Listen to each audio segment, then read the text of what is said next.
Hey everybody, Chris Rains here with Bullhorn Media, coming at you with some digital advertising talk. I just realized about a week ago that in the past 18 months or so, I've actually spent around $500,000 on Google Ads. Not my own money, client money, on Google Ads. So I thought, okay, that's a pretty good milestone. So it might be a good time to sit down and just list the top lessons that I've learned, mistakes I've made, and so forth from spending money on Google Ads. And so that's what I'd like to share with you today, my top 5 lessons after spending $500,000 on Google Ads. So let's get into it. Lesson 1 is always start with your landing page. Make sure your landing page is dialed in, designed to convert, to capture the viewer's attention, to entice curiosity, to reassure them, all those good things that landing pages should do. Start with that before you look at any of the targeting aspects, the ads, keywords, all of that. And the reason is, for accounts that are spending a good amount of money on Google Ads, there's a limit to how low you can get your cost per click. There's a limit to how high you can get your click-through rate. After that, it's all about converting that person once they get to the landing page.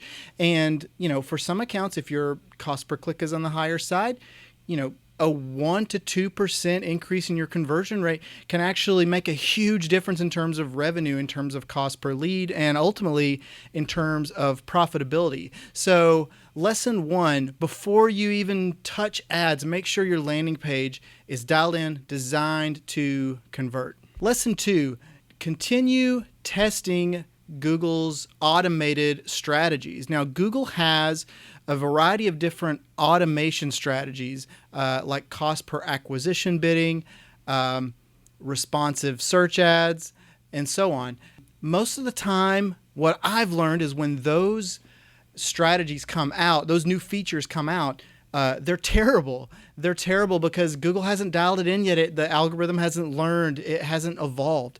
And the tendency can be to go out there with something like target CPA bidding, and it doesn't work the first time, and you say, I'm burned, I'm never going to try it again. And I think that's a mistake. And the reason is, with machine learning and AI, it not only progresses over time, but it progresses at an ever increasing rate, right? So it's kind of the hockey stick curve of development.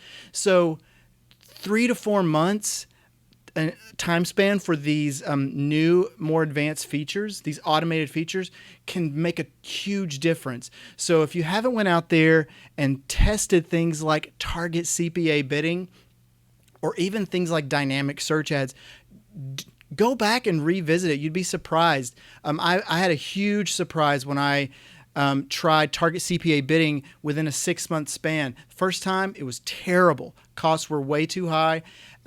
Clicks were high. Cost per acquisition was high. I went back 6 months later, and it was completely different.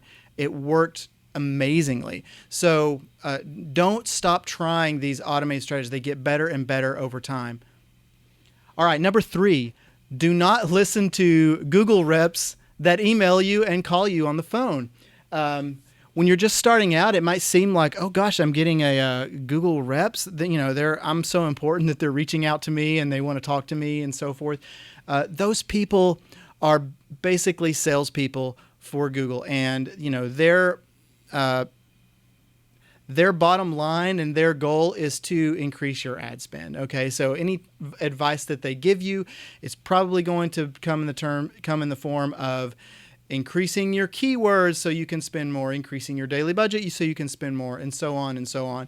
And so, they're looking out for their interests, which is the interests of Google. They're not necessarily looking out for your interests or your client's interests. So, I've learned to ignore those people.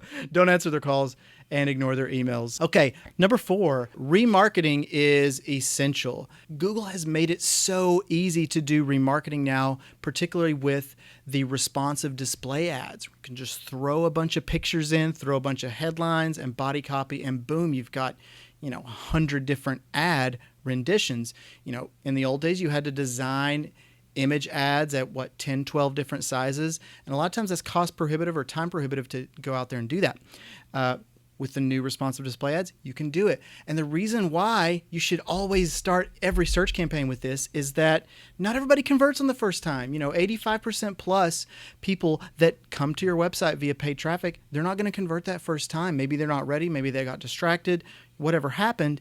And especially if you're spending a higher amount on cost per click, you really need to stay in front of those people and give them time to interact with you and convert in a longer time window rather than just that first time of clicking. And, on the display network, cost per click is going to be way, way, way lower than what you're out there on search with. So number 4 learning for me is go ahead and start at the very beginning of every campaign. You get a remarketing campaign out there. It's super easy to set up. And with responsive display, even the ad part is easy to set up.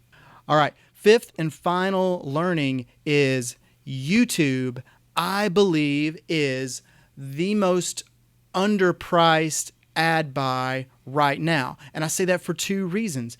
One is skippable pre-roll ads. You do not get charged until the viewer watches for 30 seconds. Now, this is for ad creatives that are over 30 seconds long. So let's say you go out there with a 90-second to 2-minute ad creative that introduces your audience to your product or service. If someone watches 29 seconds of that clip, that ad pre-roll, and hits the skip button, you do not get charged for that impression. This is amazing. It's like it's free branding, free impression. So why would you not take advantage of that? So underpriced. And I do believe that it's not always going to be that way too. I think eventually Google's going to start charging. They're going to back off the 30 seconds, maybe make it 15, maybe make it 10, or maybe even eventually charge you, per second of view, once people start catching on to this and more advertisers start coming on board. So that's the first reason. Second reason is with the new targeting features that Google Display and YouTube have with custom affinity and custom in-market, you can get super, super targeted and segmented on your exact audiences. I don't care if you're selling sandals for toddlers or, jet engines. You can create your own audiences using keywords and URLs and topics using these custom audiences. You don't have to go with the preset audiences that Google has for you. You can create your own. So that means that you can create an audience for anything, no matter what you're selling. So that plus the underpriced nature of that ad format itself, tells me that I think it's one of the most underpriced ad assets out there in digital advertising. And I'm making it a habit now. Every time I onboard a new client, I'm thinking of how do we get out there with video? How do we create assets in video that we can push forward on YouTube at a very, very low cost to get a lot of branding for a small amount of cost. All right, so that's my 5 learnings from the last 18 months, spending around $500,000 on YouTube. If you have anything to add to this, leave it in the comments. Reach out. Okay, hope this helped.